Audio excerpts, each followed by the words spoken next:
Halo, selamat datang kembali masih dengan Aliams Bara. Kita masih akan membahas tentang materi dari MA 2121 Aljabar Linear Elementer. Pada kali ini kita akan membahas mengenai matriks eselon baris. Ya. Oke, kita ingat bahwa pada video sebelumnya kita memiliki SPL yang seperti ini. Kemudian kita transformasikan sehingga kita mendapatkan SPL yang lebih sederhana. Dan dari situ kita bisa mendapatkan solusinya. Nah, serupa dengan itu ketika si SPL-nya kita ubah terlebih dulu ke dalam bentuk matriks, maka si matriks ini bisa kita transformasikan sehingga didapatkan matriks berbentuk ini. Dan kita klaim bahwa yang ini tuh yang sederhana. Kenapa kita sebut sederhana? Karena dari matriks ini kita bisa membaca berapa X-nya, dalam hal ini X-nya sama dengan 1, kemudian Y-nya 2, dan Z-nya sama dengan min 1. Persis sama dengan apa yang kita dapatkan di atas.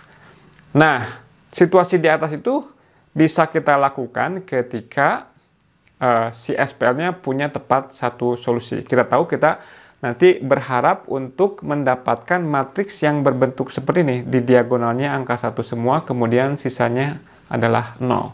Itu terjadi kalau kita memiliki sebuah SPL yang solusinya tepat satu buah. Nah, pertanyaannya bagaimana kalau solusinya ada tak berhingga banyaknya atau solusinya tidak ada? Bagaimana kita bisa tahu kapan kita berhenti mentransformasikan matriks yang kita miliki? Nah, oleh karenanya kita akan memperkenalkan apa yang dikatakan sebagai matriks eselon baris. Ya. Nah, apa itu matriks eselon baris? Matriks eselon baris itu punya 3 syarat. Ya. Yang pertama adalah bahwa setiap kali kita punya baris yang tidak nol, jadi kita lihat baris yang tidak nol itu apa? Artinya pada sebuah baris tersebut ada entry yang enggak nolnya. Misalkan di sini ya. Ini baris pertama, baris kedua, dan baris ketiga adalah bukan baris 0. Sedangkan baris keempat dan baris kelima ini merupakan baris 0. Ya. Nah, syarat yang pertamanya bilang bahwa setiap kali kita punya baris tak 0, maka entry tak 0 yang paling kirinya haruslah angka 1. Jadi ini kan 0 ya, pada baris pertama ada angka 0, kemudian pertama kali dia nggak 0 haruslah angka 1. Baris kedua juga begitu. 0, 0, 0, kemudian pertama kali angka tak 0 dia adalah 1. Nah, si angka 1 ini kita beri nama sebagai 1 utama. Jadi setiap baris tak 0, entry terkirinya selalu merupakan 1 utama. Kemudian syarat yang kedua adalah bahwa kalau kita punya 2 buah 1 utama yang berasal dari baris yang berbeda, maka 1 utama itu letaknya lebih kanan dibanding dengan 1 utama yang terdapat pada baris di atasnya. Jadi setiap 1 utama letaknya selalu lebih kanan dari 1 utama di atasnya. Ini 1 utama dari baris ketiga lebih kanan dari 1 utama baris kedua. 1 utama baris kedua lebih kanan dari 1 utama baris pertama. Ya. Dan syarat yang terakhir, syarat yang ketiga adalah bahwa semua baris 0 ditempatkan di baris yang paling bawah. Nah, kalau kita memiliki sebuah matriks dengan 3 kriteria tersebut, maka si matriks tersebut kita beri nama sebagai matriks eselon baris. Ya. Nah, jika lebih lanjut,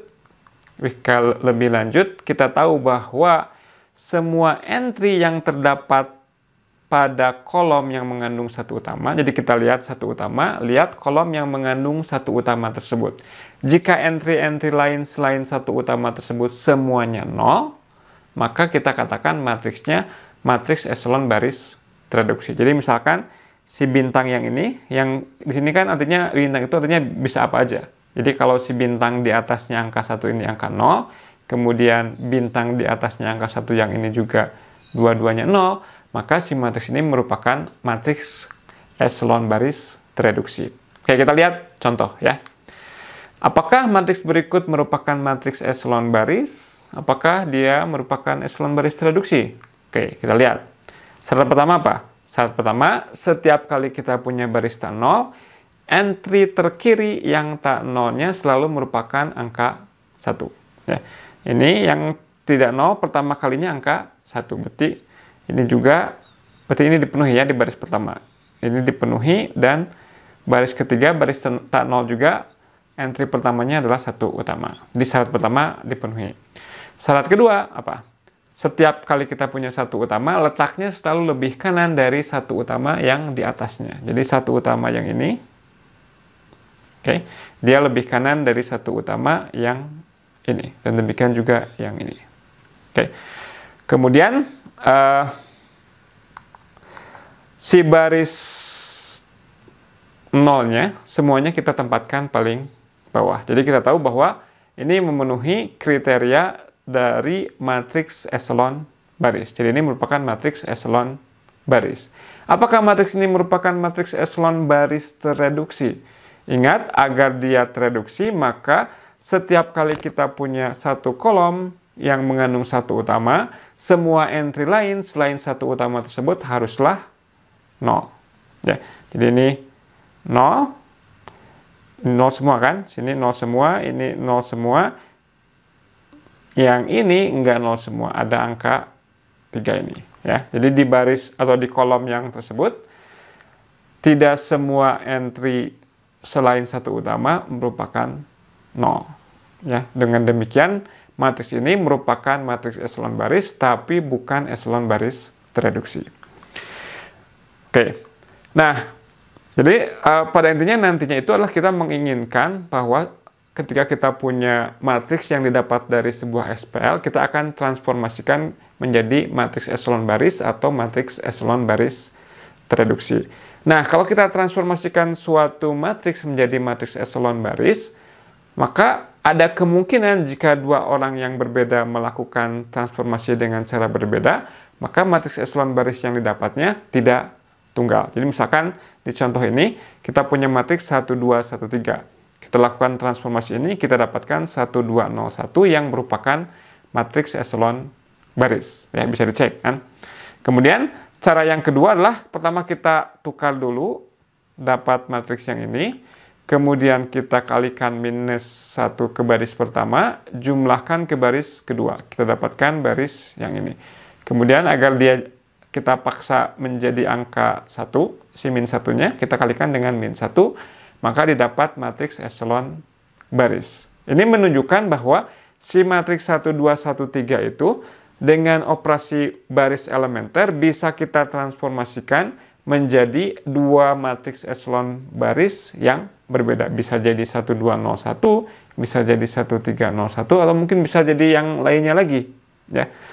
Nah, meskipun eselon barisnya itu tidak tunggal, akan tetapi eselon baris tak tereduksi selalu tunggal. Ya. Jadi misalkan yang tadi, kita transformasikan dapat 1, 2, 0, 1, kemudian dengan cara lain kita transformasikan dapat eselon baris 1, 3, 0, 1. Jika kita lakukan lebih lanjut untuk memaksa keduanya menjadi eselon baris tereduksi, maka didapat 1, 0, 0, 1. Karena kita perlu menghilangkan angka 2 ini kan, dengan mengalihkan minus 2 terhadap baris kedua, jumlahkan ke baris pertama.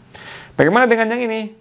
Untuk menghilangkan angka 3, perlu kita lakukan apa? Kalikan baris kedua dengan min 3, kemudian jumlahkan ke baris yang pertama. Sehingga didapat juga matriks 1, 0, 0, 1. Ya. Jadi meskipun ini bukan sebuah bukti, ini ilustrasi bahwa meskipun kita melakukan urutan-urutan yang berbeda ketika kita melakukan operasi baris elementer, kita pasti akan mendapatkan matriks eselon baris tereduksi yang sama. Bagaimanapun 2 orang yang berbeda melakukan transformasinya secara berbeda. Gak masalah. Nanti pada akhirnya pasti eselon baris tereduksinya akan sama. Oke, kita lihat contoh. Misalkan kita punya SPL dengan 6 variabel seperti berikut. Pertama, kita ubah dia dulu ke dalam bentuk matriks. Ya. Nah, ingat bahwa untuk mendapatkan atau untuk mengubahnya menjadi matriks eselon baris, pertama-tama ya, kita menginginkan bahwa entry pertama yang nggak nolnya haruslah 1. Ya. Nah, sekarang cara pertama yang kita lakukan, kita lihat dulu, baris pertama 0 nggak? Baris 0 bukan? Bukan baris 0. Ya. Kemudian kita lihat, entry pertamanya. Apakah dia entry-nya sudah 1? Belum. Ini masih 3. Maka cara yang mudah adalah apa? Cara yang mudah adalah kalau belum 1, ya kita bagi dengan apapun si entry ini. Ya. Jadi karena ini 3, kita kalikan dengan sepertiga. Gimana? Yang ini 3 kalikan dengan sepertiga untuk mendapatkan 1. Ya, jadi ini cara yang pertama adalah kita kalikan si baris pertamanya dengan sepertiga, dapat seperti ini. Nah, akan tetapi meskipun ini oke, karena dia nggak melanggar, kita boleh mengalihkan suatu baris dengan bilangan tak 0. Akan tetapi ketika kita melakukan operasi baris selanjutnya, kita akan berurusan dengan bilangan pecahan. Dan kalau kita berurusan dengan bilangan pecahan dan kita melakukan perhitungannya secara manual tanpa bantuan alat, seringkali kita akan kesulitan karena menjumlahkan pecahan itu ya nggak terlalu nyaman, ya. Oke. Jadi opsi yang kedua adalah kita bisa membuat angka 1 dari angka 3 ini dengan cara yang lain. Cara lainnya seperti apa? Kita bisa lakukan kalikan baris kedua dengan -1, kemudian jumlahkan ke baris yang pertama. Maka didapatkan baris pertamanya seperti ini. Ya, 13 -2 0 2 0 0. Oke. Nah, apa beda yang pertama dengan yang kedua? Yang kedua ini nggak ada pecahan sama sekali. Jadi kita akan terhindar dari kesalah hitungan ketika kita beroperasi menggunakan pecahan. Nah, cara yang pertama ini lebih cocok dilakukan oleh mesin karena dia nggak peduli si entry matriksnya seperti apa, prosedurnya akan tetap. Pertama, cari baris yang nggak 0, kemudian cari entry pertama yang nggak 0, paksa dia jadi 1. Setelah dapat 1, kemudian agar kita mendapatkan matriks echelon baris, kemudian kita usahakan untuk membuat 0 semua entry-entry di bawahnya. Ya. Dan ini bisa kita lakukan terus-menerus kalau kita katakanlah membuat pemrograman, ya. Ini bisa kita lakukan. Nah, akan tetapi hal seperti ini mungkin kurang bagus kalau kita terapkan ketika kita melakukan perhitungan secara manual, karena dengan manual kita tidak ingin berurusan dengan pecahan, ya. Nah, mungkin ada baiknya kita lihat contoh berikut, ya. Jadi pertama tadi untuk membuat angka 1 kita kalikan baris kedua dengan -1, kemudian jumlahkan ke baris yang pertama sehingga didapat 1 utama yang ini. Oke. Nah, kemudian si 1 utama tersebut kita gunakan sebagai tumpuan, sebagai pivot untuk mengenolkan entry-entry lain di bawahnya. Ingat, tujuan kita untuk mendapatkan matriks echelon baris tak tereduksi, jika mungkin, ya. Jadi gimana? Untuk mengenolkan yang ini, kalikan dengan -2, baris pertamanya jumlahkan. Demikian juga untuk mengenolkan angka 2 yang ini, kalikan baris pertamanya dengan -2, jumlahkan ke baris yang keempat. Jadi kita lakukan operasi yang ini dan operasi yang ini untuk mendapatkan matriks berikut. Ya. Nah, kemudian apa lagi? Kemudian lihat baris berikutnya yang tidak 0. Baris berikutnya yang tidak 0 adalah baris yang ini. Apakah entry pertama yang tak 0-nya sudah angka 1? Belum. Ini masih angka -1. Karenanya kita kalikan si baris keduanya dengan -1 untuk memaksa dia menjadi 1. Nah, berikutnya, apakah kolom yang mengandung 1 utama tersebut semua entry lainnya sudah 0? Belum. Maka kita gunakan si 1 utama ini sebagai tumpuan untuk mengenolkan entry-entry yang lainnya.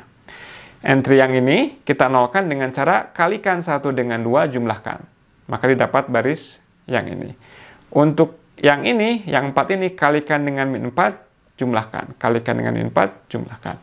Sedangkan untuk baris yang ketiga, kita lihat bahwa baris ketiga ini persis merupakan 5 kalinya baris yang kedua. Sehingga kalau kita lakukan -5 kali baris kedua, dijumlahkan ke baris ketiga, maka semua entry di baris ketiga ini akan 0 semuanya. Oke, maka didapat matriks yang ini. Ya, ini idealnya dituliskan juga di sininya -5 baris kedua dijumlahkan ke baris ketiga. Oke.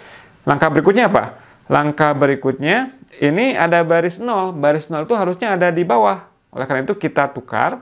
Setelah kita tukar, kemudian kita paksa si 6-nya ini menjadi angka 1. Karena kita menginginkan setiap baris tak 0, angka tak 0 pertamanya selalu 1. Ya, jadi gimana? Kita kalikan dengan 1/6. Oke, ini ternyata apa dulu yang dilakukan di sini? Ini persis sama dengan yang ini ya, sebetulnya. Jadi, oke. Ini redundant. Oke, kita tukar urutan ini dengan ini, kemudian dikalikan dengan 1/6. Cuma dia nggak dituliskan karena ya biar nggak terlalu banyak langkahnya. Idealnya Anda tuliskan setahap demi setahap ya. Jadi ini kita punya seperti ini, 1/3. Oke. Kemudian apa? Kemudian kita gunakan si angka 1 utama ini sebagai tumpuan untuk mengenolkan angka 3 dan 6 di atasnya. Dengan cara kalikan dengan min 6 ditambahkan dengan baris pertama untuk menghilangkan angka 6 ini.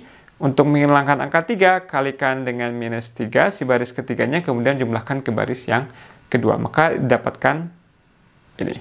Nah, kita cek ulang apakah ini sudah eselon baris tereduksi.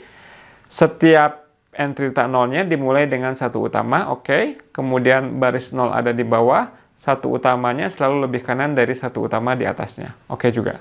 Ya, jadi ini sudah merupakan matriks eselon baris tereduksi. Nah, sekarang bagaimana cara kita membaca apa solusi dari SPL dari matriks eselon baris tereduksi ini? Oke. Nah, jadi tadi terakhir didapat matriks eselon baris tereduksi yang seperti ini ya. Kita ingin cari interpretasi dari matriks ini. Nah, pertama kita lihat kolom-kolom yang mengandung 1 utama. Nah, ini kan kolom 1, kolom 3, dan kolom kelima. Itu berkorespondensi dengan variabel X1, X3, dan X6. Ya, 1, 3, dan 6, maaf. Nah, oleh karenanya kita katakan bahwa variabel X1, X3, dan X6 itu kita sebut sebagai variabel utama. Variabel yang kolomnya mengandung 1 utama. Sisanya, selain kolom terakhir, dia disebut sebagai variabel bebas. Jadi, si variabel X2, X4, dan X5-nya bebas. Bebas itu artinya apa? Artinya X2, X4, X5-nya nantinya nilainya itu boleh apa aja. Jadi kita bilang X2-nya R, X4-nya S, X5-nya T. Dengan RST ini nggak ada hubungan satu sama lain. Dia bebas. R-nya bebas, S-nya bebas, T-nya bebas. Ya. Nah, kemudian dari sini, dari baris keempat, dari baris ketiga, ini kan tadi kolom ke-6 ya. Berarti kita tahu bahwa X6 sama dengan 1/3. Nah, kemudian dari baris kedua, ini kita dapatkan persamaan apa? X3 ditambah 2X4 sama dengan 0. Ya. Si X4-nya kita pindah ruaskan ke kanan, jadinya X3 sama dengan minus 2X4. Tapi X4-nya adalah S, berarti X3-nya adalah min 2S. Nah, dengan cara yang sama, dari sini, dari baris pertama kita dapat apa? X1 ditambah 3X2 ditambah 4X4 ditambah 2X5 sama dengan 0. Oke.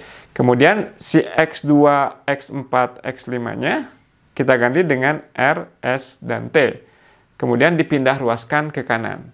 Sehingga X1-nya adalah minus 3R kurang 4S dikurang 2T. Oke. Nah, akibatnya apa? Akibatnya solusi dari SPL yang mula-mula tadi adalah X1-nya harus begini, X2-nya R, X3-nya minus 2S, X4-nya X, X5-nya T, X6-nya 1/3. Dengan RST-nya boleh bilangan real apa saja. Jadi di sini kita lihat bahwa si SPL yang tadi itu punya tak berhingga banyaknya solusi. Dan si solusi ini mengandung 3 variabel bebas RST. Oke, nah apa yang barusan kita lakukan ini bisa membantu kita memahami teorema berikut. Ini mungkin teorema yang pertama yang Anda lihat di aljabar linear elementer ini. Jadi pertama kita perlu definisi apa yang dimaksud dengan SPL homogen. Ya, SPL homogen itu adalah sistem persamaan linear yang konstanta di sebelah kanannya semuanya 0. Itu aja bedanya antara homogen dengan yang tidak homogen. Yang homogen itu semuanya 0 yang di kanannya. Nah, ini kita punya SPL homogen dengan n variabel karena dari x1 sampai xn. Kemudian dia ada sebanyak m buah persamaan. Ya. Nah, kita lihat bahwa paling tidak SPL homogen itu pasti punya solusi. Paling tidak salah satu solusinya adalah ketika semua x1, x2 sampai xn-nya semuanya 0. Bisa dicek kan? Kalau x1, x2 sampai xn-nya semuanya 0, pasti itu akan memenuhi persamaan pertama, kedua sampai persamaan yang terakhir. Ya. Oke. Nah, teorema yang akan kita tunjukkan adalah bahwa kalau kita punya SPL homogen, kemudian jika banyaknya persamaannya lebih sedikit dari banyaknya variabel, ya, maka si SPL homogen itu punya tak berhingga banyaknya solusi. Oke. Jadi dalam hal ini, kalau kita punya SPL homogen seperti ini, banyaknya persamaan itu adalah M-nya, ya. Jadi M-nya lebih kecil dari N. Oke. Nah, ingat tadi, kalau kita punya M buah persamaan, kemudian si SPL ini kita ubah dalam bentuk matriks, maka dia punya M buah baris. Ya. Karena dia punya M buah baris, maka paling banyak dia akan punya berapa banyak satu buah utama? Berapa? Kalau dia punya M baris, maka ya paling bagus adalah setiap barisnya ada satu utamanya. Berarti paling banyak dia mengandung M buah satu utama. Nah, karena M-nya itu lebih kecil dari N, berarti nanti akan ada kolom-kolom yang tidak memuat satu utama, ya enggak? Kan si N-nya itu nanti akan merupakan banyaknya kolom, ya. Banyaknya kolom lebih banyak dari baris. Satu utamanya paling banyak ada sebanyak M. Sedangkan kolomnya lebih besar dari M. Nah, dengan demikian maka pasti ada kolom yang tidak memuat satu utama. Nah, si kolom itu, ya, dengan demikian paling banyak ada sebanyak M buah variabel utama yang berkorespondensi dengan banyaknya satu utama. Nah, karena hanya ada maksimal M buah variabel utama, maka paling tidak ada satu buah variabel bebas. Katakanlah variabel bebasnya adalah X2 atau mungkin X5 atau X apapun. Nah, kita lihat tadi bahwa karena misalkan X2-nya bebas, maka si X2-nya itu nilainya boleh apa saja. Karena X2-nya boleh apa saja, maka ada tak berhingga banyaknya X2 yang memenuhi. Dengan demikian akan ada tak berhingga banyaknya solusi. Ya, jadi seperti itu. Jadi kalau kita punya persamaan SPL homogen dengan persamaannya, banyaknya persamaan lebih sedikit dari banyaknya variabel, maka pasti si SPL itu punya tak berhingga banyaknya solusi. Oke, terakhir silakan Anda mencoba latihan soal berikut untuk memastikan bahwa Anda memahami cara kita tadi mentransformasi dari matriks yang berasal dari SPL, kita ubah menjadi matriks eselon baris tereduksi. Jadi, cari solusi dari SPL berikut dengan cara mengubah si matriksnya menjadi matriks eselon baris tereduksi, kemudian kita interpretasikan apakah solusi dari SPL ini. Oke, begitu saja perjumpaan kita kali ini. Terima kasih atas perhatiannya. Saksikan terus video-video kita dalam mata kuliah MA 2121 Aljabar Linear Elementer ini. Oke, sampai jumpa di lain waktu. Salam.